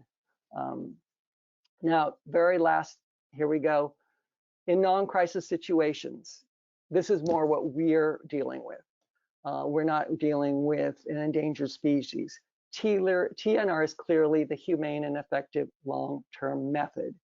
And Samantha Cooper here, she just says, we do not want these cats to be destroyed, but in the absence of any viable alternative, We have worked hard to ensure that the program is conducted lawfully and humanely. So we just have to make consideration granularly, as Sheila said, before considering eradication. What are the consequences of removing cats? Are we going to enable another predatory animal to move in? Could it be rats or snakes? Are we going to have more cats if we don't do a complete eradication, which is very expensive to do? What does science show is the main cause of dwindling wildlife habitation? Habitat loss, climate change, negative impacting choices in architectural and landscaping. So thank you very much. I know I took a really long time, but I think those are important points, and hopefully you can use a printout of that if you're really looking. Hopefully you never need it, but if you need some ammunition, but calmly, peacefully, friendly, don't burn any bridges, don't alienate people, and try and protect your credibility going forward. Thanks. I'm going to be kind of flipping the coin here with folks. So when I'm have talked with officials that are concerned about cats, the environment, and their impact on wildlife, I walk into that room and I say, you and I, we're both on the same page. We want to reduce the number of cats out there. They might be using the term remove. I'm using the term TNR and spay neuter.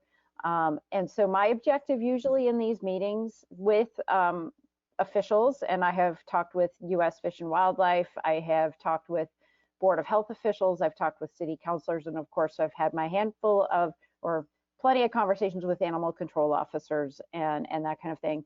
My objective is always to say, we're both on the same page. We want to get to 100% sterilization for the community cats that are out there. And we also want to acknowledge that there are owned cats in the community that are not spayed or neutered, that are outside, that are impacting our population. And so it is not just an isolated world of TNR. There's a lot more from a social standpoint with regards to this picture. But I try and always enter into the room with the same platform, saying we're all at the same page.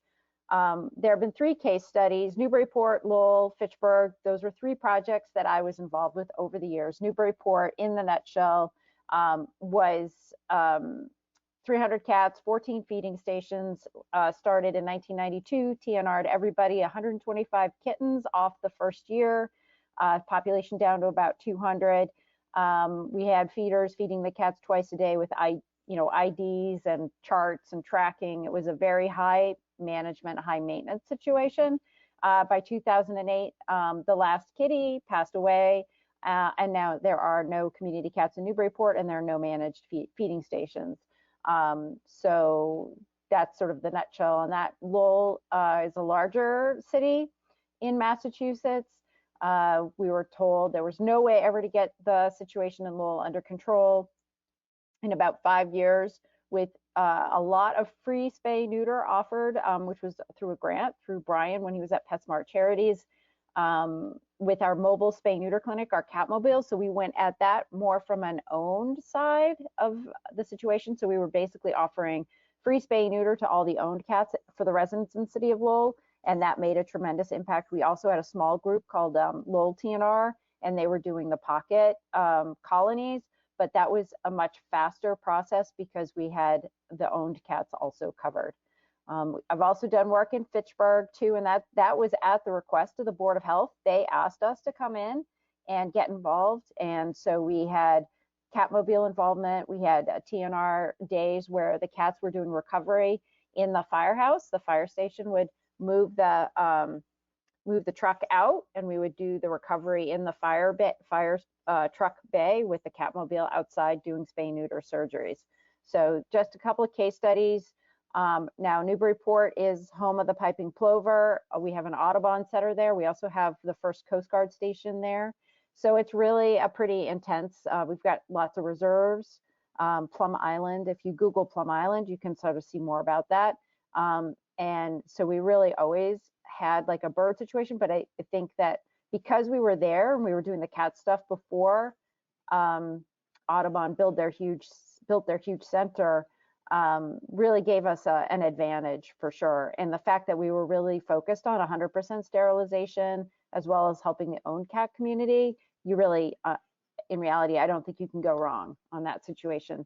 So from those 3 case studies, I developed this methodology called the Community Cat Pyramid. And I think these are important components to ensure that you are creating an environment for all of the cats in the community where everybody is going to be successful, and all wildlife, everybody, all the types of conflicts that are out there are going to be able to be addressed within this model. So the base of the pyramid is really focusing on assisting the owned cat population. As Mike said, it all starts with Adam and Eve. And so, potentially Adam and Eve were potentially owned cats, and then they got out, started a feral cat colony, and so that's where you need your TNR involved. If you do TNR, your population is going to reduce in that first year, probably by about 50%. So everybody's going to love you on that first wave anyway. Then there's rescue and adoption, primarily for the kittens, for the friendly cats that have been abandoned. And then there's the few cats, the very small population that needs sanctuary and relocation. And Mike's talked about that. So my past experience, let's see how close I am to my 5 minutes here. I think I'm on like 60 seconds left. Past experience. So I have, we've had mass Audubon. Just to clarify, Audubons are not related equal. So a Massachusetts Audubon is different than Portland Audubon, than New York Audubon. They're all individual organizations. It's sort of like when people say the Humane Society and everybody feels like they're all connected. That's not the case with Audubon. So in Massachusetts, the Mass Audubon is aware of Trap-Neuter-Return. They have seen the impact and the support with regards to it. They don't like publicly rant and rave that they're supportive of it, but they do see the fact that it does reduce population. The Massachusetts Department of Agriculture is very supportive of TNR, and they actually provide funding for spay-neuter for feral cats through their voucher program, which is a checkoff on tax returns. My conversations with U.S. Fish and Wildlife have been primarily focused around the piping plover in southern New Hampshire, as well as in the Newburyport area. And they have wanted to create buffer zones. Like you can't have any free roaming cats within 3 miles of where the plovers are. And one thing that I have stressed with them through our conversations, where those options usually were not fully enacted, was that there was housing in that zone. And as long as you have transient or housing of any kind, to be honest, if it's not going to be able to be policed, there's no reason to have that ruling there, because I was sharing with them in those areas that they were interested in initiating such a rule. We were already pulling off 125 cats that were being surrendered to us because of turnover in housing in those areas.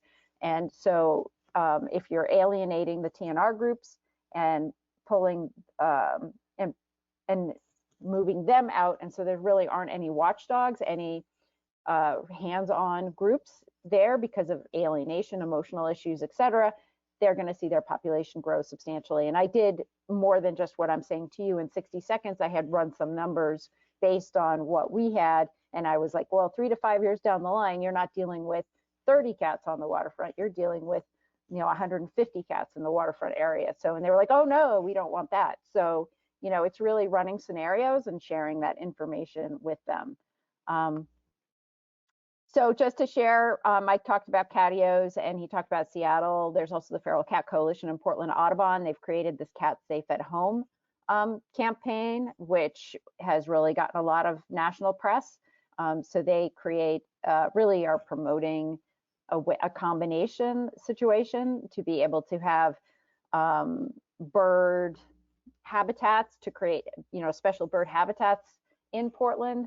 As well as the Feral Cat Coalition. They only do spay-neuter. Their spay-neuter clinics are only for TNR cats. And so anyway, check out their website. It's a really nice initiative to consider. And they use that as a fundraiser. The Catio Tour, they do that as a fundraiser for the initiative. My summary in 2 seconds or less, just aggressive spay-neuter is the key. And with a willingness to be flexible. And certainly it's not a one size fits all, except for, I will say, having as much spay neuter available for owned cats, as well as for cats that you intend on TNRing. That's really your best option. So at the end of the day, I think spay neuter is really the key. And right now, our country is really suffering. And that is the end of my quick talk. A couple of questions. One question I know I sent over to Sheila was, can you talk about how you established the relationship with the New York Animal Care and Control, and what tips would you do for somebody who's trying to do that in their own community? Yeah, yeah, I wanted to make sure audio's on. Well, as a TNR caretaker, I knew about animal care and control. And oh, funnily enough, I had met Sarah Hollers because I had taught the community relations workshop, and she was at the workshop. So after that workshop, we had kind of an ongoing relationship. She was doing a lot of TNR at the time, and she would ask questions. We were in contact, and it was really easy. If you go to your own, I mean, that makes it very easy. But if you go to your own animal control city shelter, if you see they have a community cat program, that's the person. If I hadn't known Sarah, that's exactly what I would have done. Community cat program manager, that's the one. And that's going to have working cats under that. Okay. So, say I'm in my community, I would, if they didn't have a community cat program manager, then I would go to the program director and just say, you know, hey, I'd like to be supportive. I'd like to work with you. I mean, my firm belief is always to, and I said this yesterday, is to reach out and connect before you need anything. You know, just get an introduction, feel the lay of the land. Are you communicative? Are you not communicative? I mean, because people are people and they're different personalities. So sometimes there's relationships that are going to work and some that aren't. Well, and you want to know where you stand before it's an issue that you're discussing that might have different behavior. So Right. I think everybody should have a list of their Board of Health. I mean, I introduce myself to Board of Health whenever I come into a community brand new. And whenever I've gone into a Board of Health, the first question has been, what do we do about the rats, not the cats? So I'm like, no, it's cats. It's not rats. We don't care. We want to know, how do we fix the rat situation in the town? So you end up sort of becoming a rat expert. But, and on that thread of the rat expert, what rodenticide is now being recommended if you're not able to use that? What are communities doing to reduce the rat population?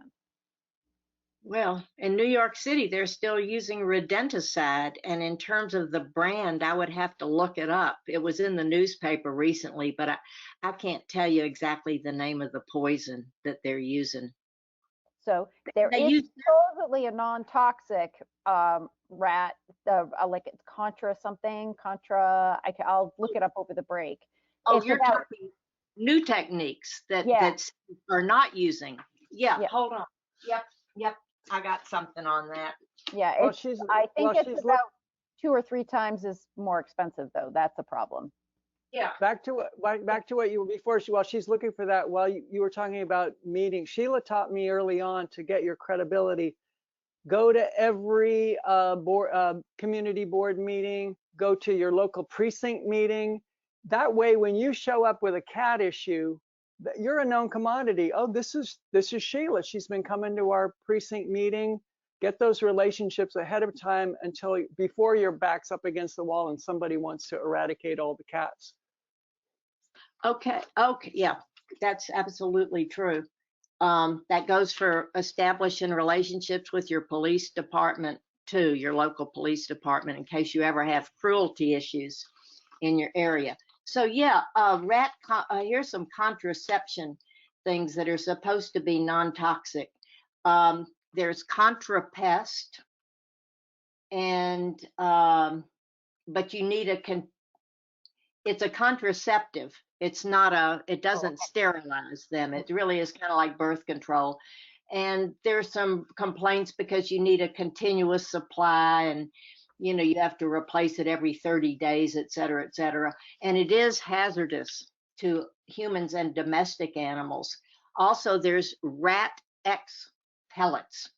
Now, these are non-toxic, vegetable and grain based, but they don't have a very good reputation in terms of efficacy. And then there are things like vasectomies for deers and some other birth control things for raccoons. But these are things that I've learned about recently, but New York City doesn't use those. They use rat poison. And in fact, they've even stepped it up to more hazardous stuff that requires professionals. But people often don't turn to professionals in New York City. They often get rat poison that is lethal and even is against the law, and they put it into wax. They put it into wax, and it's illegal, but they're desperate. The key point Sheila made, the point I found astounding that Sheila made is how little a rat needs to eat every day to survive. And they could find that anywhere without going to the rodenticide. That's true. That's why it doesn't work. They don't go in the bait blocks. How much did you say? A teaspoon or something? How much do they need a day to eat to survive? Yeah, it's 1 ounce, but they also say that one household disposes about 8 pounds of food waste in a month, and that's enough to support 29 rats for a month. Yeah. And we're talking rats, but I would like to throw bunny rabbits into that topic too, because in Massachusetts, there's like bunny rabbits everywhere, like in the springtime, and there's certain times of the year where it's just crazy overwhelmed with rabbits, and they're, there's very little sterilization options for bunny rabbits too. Stacy, can I ask you a question? Your experience with the endangered species, did you do relocation or did you just do TNR by attrition? And what's your takeaway with that?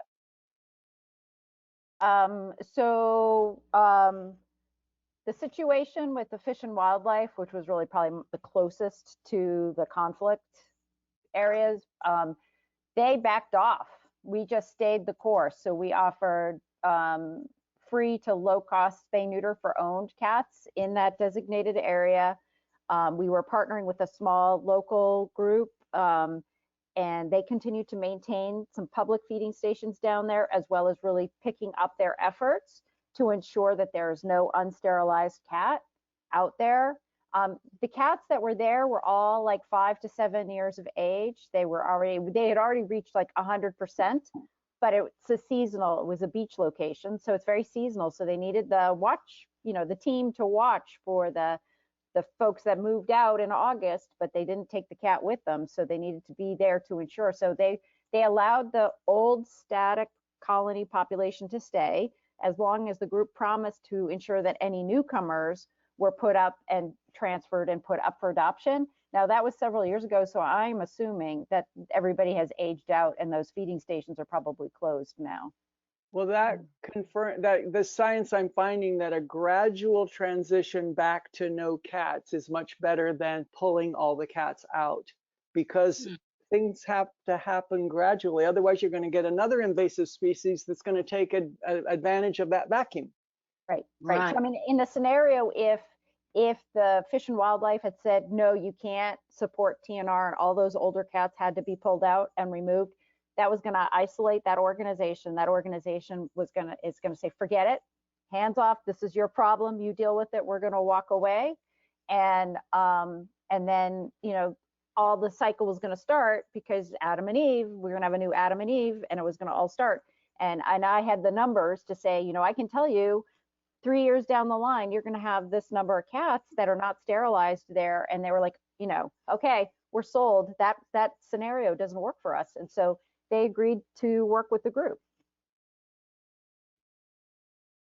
I'm really interested in knowing about those numbers. Like you say, 3 years down the line, how you calculated that. And what we forget to mention is that we're. Oh. Go ahead.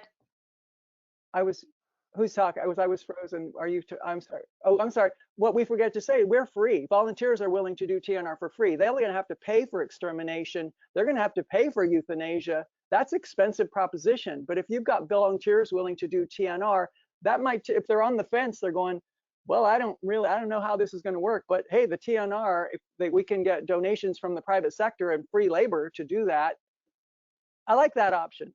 Well, you know what? Overpaying for it. I always told people that said, just call in animal control or the city and get rid of the cats. The ploy I used, which is really true, is that I said, look, TNR is hard work. If you've got people coming every day to feed, they know who's there. They know who the newcomers are. And if you come in with like city employees and they do a big trapping, if there are 10 cats in the colony, maybe they're going to get 6 or 7. Now, then they have to come back and get the other 3. And there's always one holdout that takes a year. I had one cat, it took me 2 years to trap her, honest to God. So nobody's going to do that in a city organization. The thing is, it's just not a slam dunk. You might get 60% your first go round, but and they're trapping 9 to 5. They're not going to come at night on triple golden overtime and pay employees to do the optimal trapping times and sit there for hours and hours and hours for that last cat. That's it. So one other angle that we have not touched upon today, which I think might be considered a trump card in this whole conversation, is the public health component of TNR. So TNR provides a barrier against rabies exposure from the wildlife to the human being. If you have a colony of cats that have a rabies vaccine in them, as well as a sterilization, it's providing a protective barrier within our community. That trumps wildlife any day, I think. Oh. And you've probably done a podcast on this, but what's your take on revaccinating a colony every 3 years? Are people doing that, or is it possible? I think what you said before about when they're trapped, you boost them. That's pretty much the general protocol. Dr. Bob Whedon has done a couple of presentations, and I think he might have been on the podcast too. But he's sort of the public health veterinarian. I mean, he does TNR at a clinic in Florida, and he's a public health veterinarian from the University of Illinois. And he's published a lot of papers on this topic with regards to, so in essence, if a cat's got one rabies vaccine, in general, that cat's probably protected for life, really. But if you're there, it's $1.25 for a shot. I mean, you have to pay for the clinic to do it, but it's worth it just to do a booster. One thing I will say, mentioned yesterday on the rabies quarantine, Sarah Hullers was talking about how a 6-month rabies quarantine is unrealistic. Massachusetts just went down to a 4-month period, not just, but like within the last year or so, they've moved it down. Wounds of unknown origin, you have to quarantine for only 4 months, and I think the booster is you have to have quarantine for 30 days if it's a cat that has previous rabies vaccine, and you do a boost with the wound. So, I mean, she was talking about how challenging that is. I did a 6-month quarantine for 30 cats where half of them were feline leukemia positive. They had all had a known exposure to rabies. We had to separate them with the FELU positive on one side, the negatives on the other side. We did it, and we adopted them all out. They all found homes, and the story is a happy ending. But public health, using that public health button. We used to have animal control officers, and then I will stop for our lunch. Well, I'll let you all wrap up. But so we had animal control officers who would trap cats in Massachusetts for our Sunday spay-neuter clinics that are free spay-neuter for run by volunteer vets and technicians. For feral cats, we've been doing some since 2000. We had animal control officers who trapped the cats and brought them to the clinics on the premise because they didn't have a rabies vaccine. So they said, in order for you to get a rabies vaccine and for this to be free, I will take the trapped cat, you'll get the rabies vaccine, you're also going to get it spayed and neutered and ear tipped, so that I won't ever have to come back and bother you again.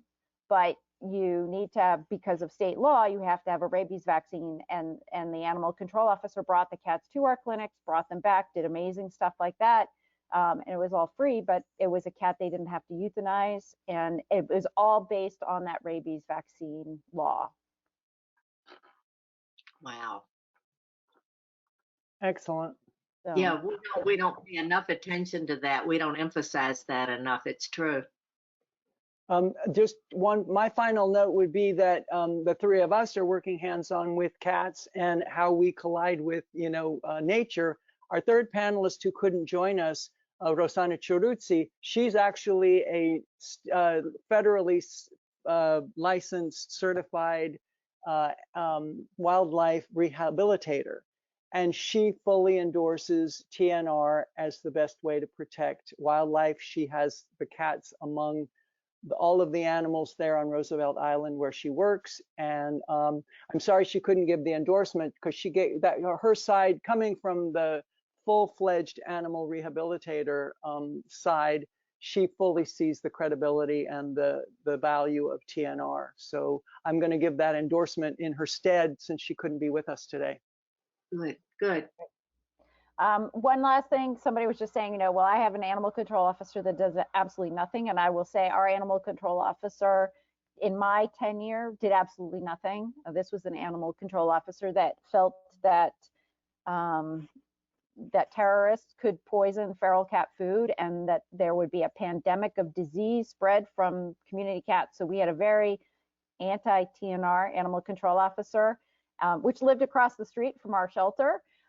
However, we had business cards, and we gave him business cards, and he gave them away to people regularly to send us for assistance.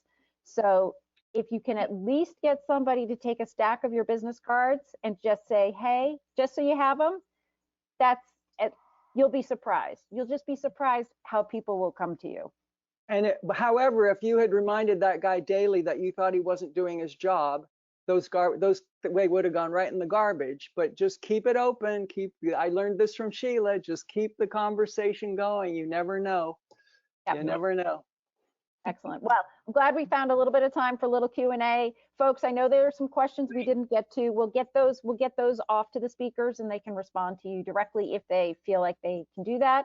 And again, thank you both so much. It was great presentation, great information, and boy, we have